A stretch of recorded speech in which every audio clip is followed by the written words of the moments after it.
ભરૂચના વાલિયા તાલુકામાં ગરીબ અને મધ્યમ વર્ગના દર્દીઓ પીએચસી અને સબ સેન્ટરમાં પ્રાથમિક સારવાર મેળવતા હોય છે, ત્યારે દર્દીઓને સારવાર આપતા સેન્ટરો જ બીમાર પડ્યા હોવાનું બહાર આવ્યું છે. વાલિયા સામૂહિક આરોગ્ય કેન્દ્રની જર્જરિત બિલ્ડિંગની મુલાકાત બાદ યુથ પાવર વાલિયાના અધ્યક્ષ રજની વસાવાના માર્ગદર્શન હેઠળ તેઓની ટીમ દ્વારા ડહેલી ગામના પ્રાથમિક આરોગ્ય કેન્દ્રની મુલાકાત લેવામાં આવતા ત્યાં પણ સ્વચ્છતાનો અભાવ જોવા મળ્યો હતો, જ્યારે જર્જરિત બિલ્ડિંગને લીપાપોથી કરવામાં આવ્યું હોવાના આક્ષેપ કરવામાં આવ્યા હતા. ત્યારે અન્ય પીએચસી તેમજ સબ સેન્ટરો પણ જર્જરિત હોય તો તેઓને પણ ખાલી કરવા સાથે યોગ્ય પગલાં લેવાની માંગ કરવામાં આવી હતી. હું તંત્રને અપીલ કરીશ કે એને પણ સ્થળાંતરિત કરી અને સારી સુવિધા ઉપલબ્ધ થાય અને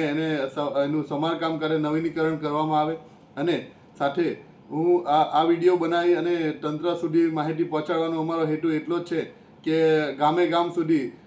સારવાર માટે એક સારી સવલત ઊભી કરવામાં આવે અને લોકોને જે પ્રાઇવેટ દવાખાનામાં અને દવાખાનામાં જે ખોટો ખર્ચો થાય છે, જે પૈસા જાય છે, જે આમ સામાન્ય માણસના પૈસા અને જે તાલુકાની જનતા હેરાન થાય છે,